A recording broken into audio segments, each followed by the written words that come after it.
faithfully delivering value, interpreting great books from around the world. Hello, this is Sally's Book Talk in the spring of 2020. When everyone was eagerly anticipating the arrival of the Spring Festival, a terrible epidemic completely changed our lives. And today, with COVID-19 raging, we are constantly shrouded in the shadow of disease. On one hand, people eagerly await new medical breakthroughs, hoping for vaccines and effective treatments. On the other hand, they cooperate with various control measures, wearing masks, reducing gatherings and mobility. These epidemic control methods seem commonplace today, but they evolved through a long process, humanity's ongoing history of battling diseases. The book we're introducing is called The Birth of Clinical Medicine. Clinical medicine, as the name suggests, means being at the patient's bedside. At the bedside, doctors diagnose by assessing the patient's actual condition, studying disease causes, mechanisms, and progression, considering the whole picture. The emergence of clinical medicine is a cornerstone of modern medical development. Judging by the title, this seems like a book for med students, a history text presenting events chronologically. Key events and figures in clinical medicine's development. Actually, it's an unconventional history book. The author is renowned Michel Foucault, a 21st century French historian and sociologist, considered philosophy's brightest star after Sartre. Born into a wealthy French doctor's family, Foucault developed a deep fascination with disease and medicine through daily exposure. Before this work, Foucault had published Mental Illness and Personality, Madness and Civilization, and History of Madness. This book reveals clinical medicine's birth wasn't just a medical revolution, but a transformation in how humans acquire, transmit, and accumulate knowledge. Modern clinical medicine, replacing tradition, involved more than technical or ideological shifts. It reshaped hospital functions, physician training, public healthcare systems, making medicine central to social governance. So, the birth of clinical medicine actually tells how human understanding of their own bodies and diseases has changed. It's about how doctors' approaches to treating patients gradually transformed, eventually forming the diagnosis methods and healthcare systems we take for granted today. This book's interpretation is divided into two parts. First, how was classical medicine replaced by clinical medicine? Second, what operational logic of modern society does the birth of clinical medicine reveal? Clinical medicine comprehensively replaced ancient medicine in three aspects: diagnostic methods, teaching approaches, and medical spaces. First, let's examine the differences in diagnosis and treatment between classical and clinical medicine. Foucault points out that in the classical period, descriptions of the body and disease were often shrouded in mist, relying on metaphors and figurative language. In the book, Foucault gives an example. Mid-18th century physician Palm treated a hysteric, what we'd call a mental health patient, by daily 10 to 12-hour immersions for 10 months to expel nervous heat. In the final stage, Palm described membrane-like substances resembling wet parchment peeling off with mild discomfort.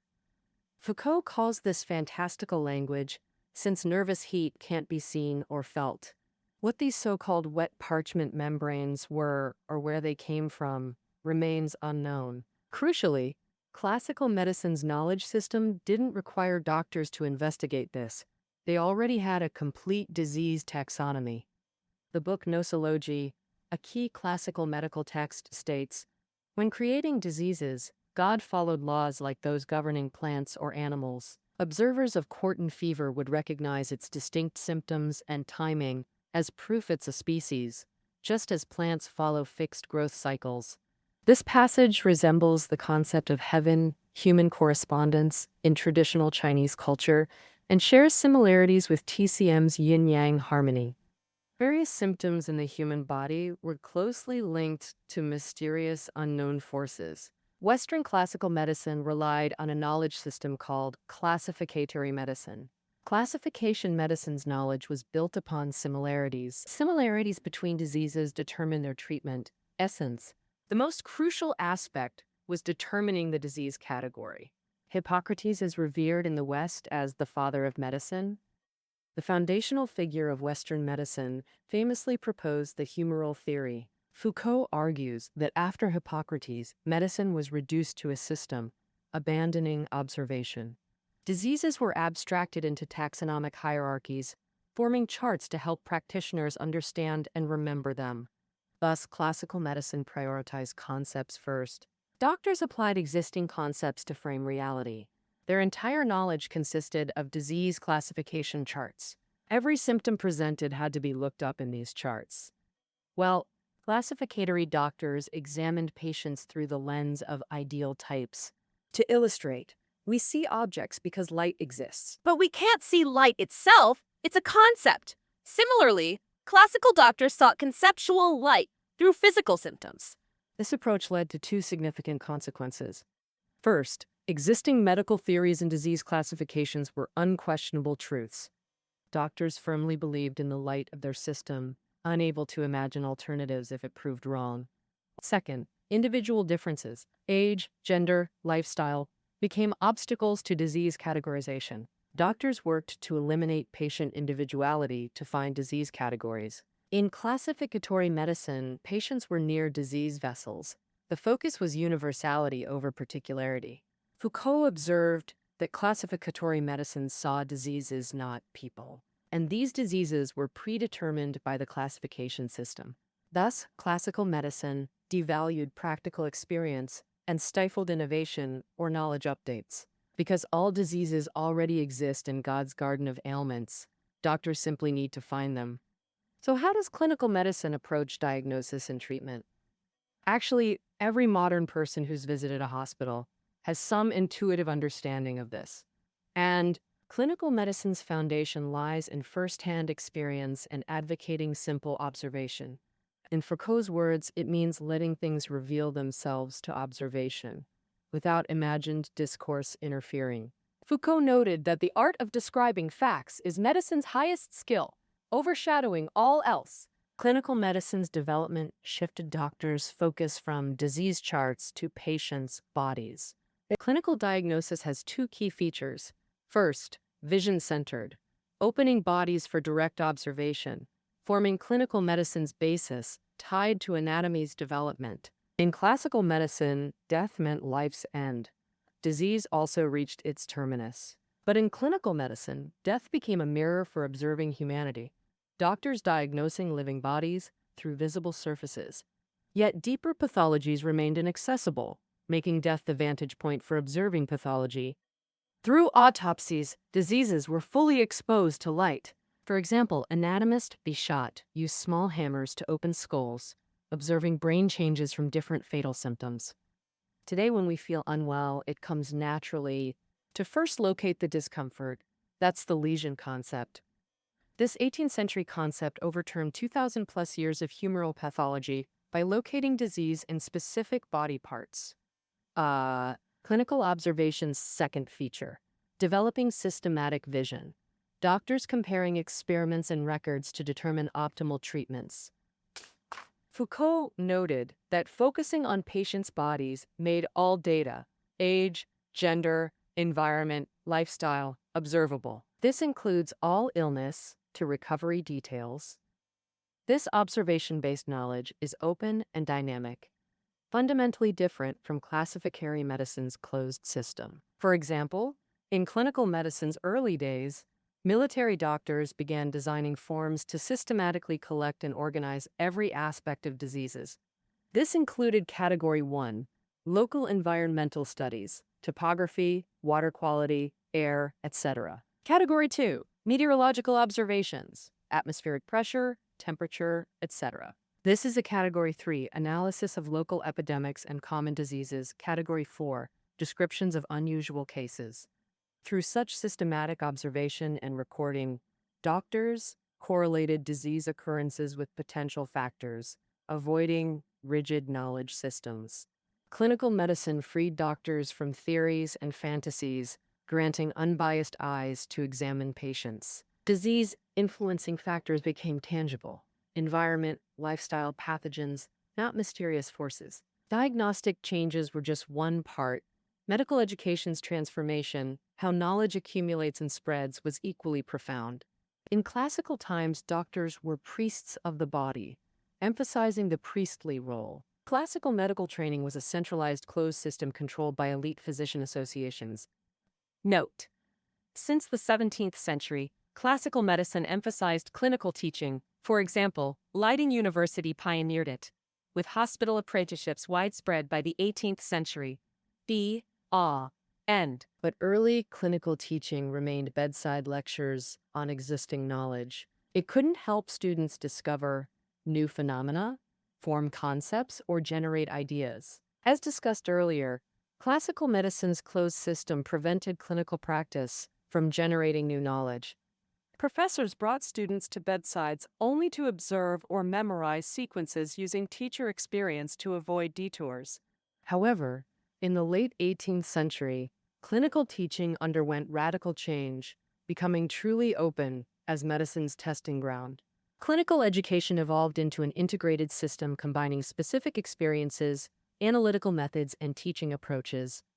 Foucault compared clinical teaching to an experiment, a knowledge trial requiring time for verification, a prescription test judged by outcomes. It's a battle between teacher and disease, with the patient's body as battlefield and students as witnessing jury. If the professor made mistakes, errors were quickly exposed. At Edinburgh's teaching clinic, students meticulously recorded every diagnosis, ward-round patient status, and daily medication. These medical logs were published annually for discussion across the medical community. And behind teaching reforms lay deeper changes in medical training. Foucault revealed this through analyzing France's healthcare reforms during the Revolution. Late 18th century France's defining event was the French Revolution. Simply put, old hospitals were demolished, physician guilds dismantled during the Revolution. Universities' monopolistic authority vanished, paving way for new hospitals and training systems. Though unintended by the Revolution, this enabled the clinical classical distinctions we've discussed. The third crucial dimension was revolution in medical spaces. This analysis showcases Foucault's sociological brilliance. Pre-19th century Western hospitals weren't medical institutions, they were hospices where the poor awaited death. For example, 17th century Paris Hôtel Dieu housed patients, the insane, and prostitutes together. Thus, power rested with religious or charitable staff focused on soul salvation, not doctors. Doctors served clergy. Medical inspections were irregular and superficial. This aligned with closed medical systems. Neither patients nor clinical teaching contributed to medical knowledge. You might wonder, where did actual treatment occur? Actually, at home. Similar to traditional Chinese society, we go to the pharmacy to see the doctor, get a prescription, then take the medicine home to boil it, with patient care mainly done by family. As we said, a key reason modern hospitals didn't develop in the classical period is that patients had little value to the medical knowledge system. And conversely, in the era of clinical medicine's birth, due to a major shift in medical knowledge, patients' value became prominent, making hospitals vital practice sites. Doctors began playing an increasingly important role in hospitals, as historical records well illustrate. In 1780s Paris, at the Hôtel Dieu Hospital, doctors made daily ward rounds. By the 18th century, it was mandated that doctors conduct an extra night round for critical patients, each lasting 2 hours. Why? Because hospitals became key production sites for medical knowledge. However, building hospitals required huge land resources and capital. The state's original intent in establishing hospitals wasn't to align with clinical medicine's birth. Here, we must understand the historical context of modern hospitals' emergence. Clinical medicine was born in the late 18th century. At that time, Europe's Industrial Revolution began. Nations competed fiercely, colonial expansion surged, and armies suffered massive disease losses. So early patient care centralized in military settings, where army doctors revolutionized medical knowledge. On the other hand, industrial society needed a large workforce. In this social context, every person was valued, seen as a means to achieve National goals and resources. Thus, at the national level, a new perspective emerged on viewing hospitals as spaces. Rulers realized hospitals transformed from shelters for the poor and dying into production sites for a healthy workforce. Healthcare relief, studying disease causes in poor patients. These costs gradually became state responsibilities. The knowledge revolution from clinical medicine meant each patient could provide unique value. Since it was based on patient observation, this provided new legitimacy for hospitals. Even if the poor had no money, they paid with their bodies. Through treatment, medicine advanced, serving broader populations. Through modern hospitals' establishment, clinical medicine truly embedded itself in society as a vital state institution. Public health focus shifted from treatment to prevention, birthing modern public health systems. Doctors became not just treatment experts, but health specialists in the broadest sense.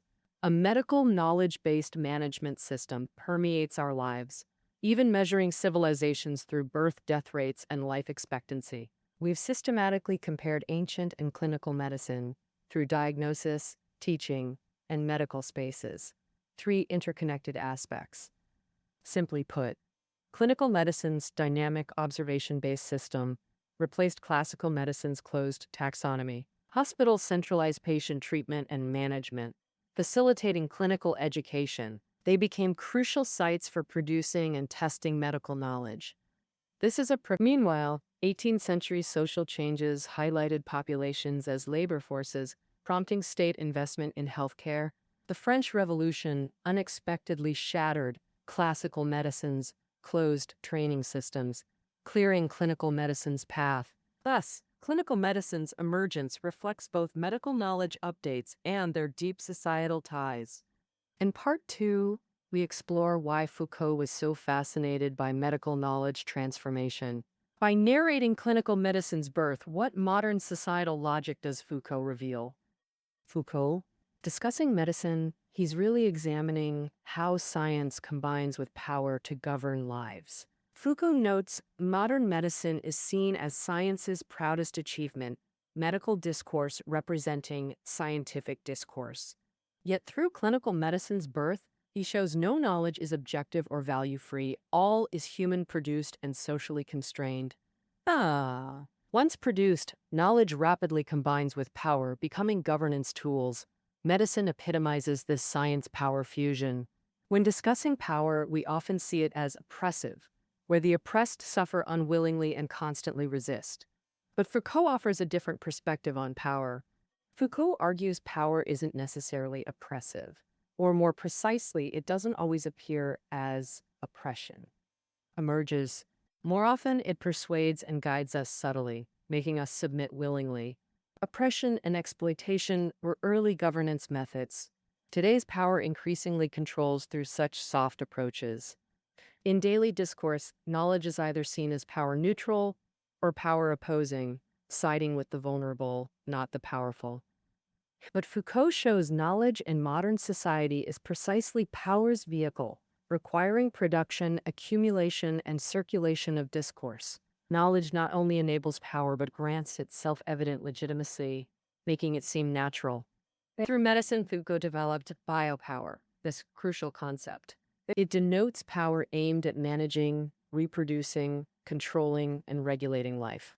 Hospitals' transformation from hospices to treatment centers shows this wasn't charity or science, but population health's rising strategic importance. Thus, daily lives must be managed to serve state survival and development. The power exerted for this purpose is biopower. Biopower isn't just political. Today it manifests commercially. The booming cosmetic surgery industry exemplifies knowledge commercial fusion. First, consumers are told what beauty is. Big eyes, double eyelids, high nose bridges. Then told modern medicine can achieve this, mirroring disease treatment discourse. In short, this book uses modern medicine to reveal how knowledge production intertwines with social power to manage and govern us. But the book's value extends beyond this. Foucault's profound interpretation of Western clinical medicine also partially reveals modern Western medicine's dilemmas. Modern Western medicine, built on directly observing, approaching, and deeply intervening in the body, inevitably makes auxiliary and lab tests critically important. Doctors accustomed to analyzing objective data and images may overlook the person themselves, leading to overdiagnosis. In pursuing certainty, they become confined by existing knowledge frameworks. Moreover, modern Western medicine intensifies human discipline. Its highly specialized discourse isolates medicine from daily life, creating new mystification. And, for example, we might recognize every word on medical charts, like cerumen impaction, without understanding them, while emerging unknown diseases prompt reflection. Can diseases truly be eradicated? Is it an endless battle? Or might humans and diseases coexist beyond conflict? These are Foucault's unanswered questions. All right, that concludes our discussion of the birth of clinical medicine. Keynotes are below the audio. See you next time.